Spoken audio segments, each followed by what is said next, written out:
বন্ধুরা, আজকেও এক জায়গায় ইন্টারভিউ দিতে গেছিলাম, সিলেক্ট হয়ে গেছিলাম, কিন্তু আমি করিনি কাজ। কেন জানো? ব্যাপারটা খুলে বলি। ইন্টারভিউর জন্য দেখেছিল, আজকে গেলাম, সে আগের দিনের মতো ওইরকম উল্টো পাল্টা কোশ্চেন। প্রধানমন্ত্রীর নাম কি? না, প্রথমত নিজের নাম, ঠিকানা, বাবার নাম মোটামুটি জিজ্ঞেস করলো। প্রধানমন্ত্রীকে, মুখ্যমন্ত্রীকে, মহানায়ককে। হ্যাঁ, সেই মহানায়ক। আগের বার ওই মহানায়কের চক্কর আমার কাটে চলে গেছিল, সেই জন্য ওইটা কিন্তু আমি ভুল করিনি। আজ ডাইরেক্ট বলে দিই, কোচি নেতা, পাতাখোর কোচি নেতা, ব্যাস। ওটা তো একদম গড়গড় করে দিল, গট গট করে। আর আমাকে বেশি কিছু কোশ্চেন করেনি। ওই কোচি নেতা যখন বলে দিলাম না মানে, তখন আমার আর দ্বিতীয় কোশ্চেন করেনি।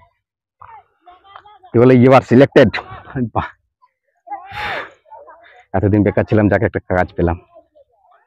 কি বলো, ঠিক আছে, তুমি ওয়েটিং রুমে বসো। স্যার,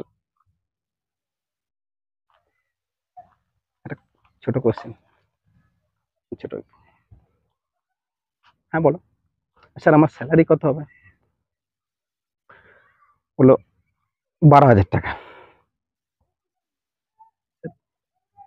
বললো, তোমার এখন জয়েনিং এ 12,000 টাকা, 6 মাস পর তোমার বেতন বের হবে 20,000 টাকা।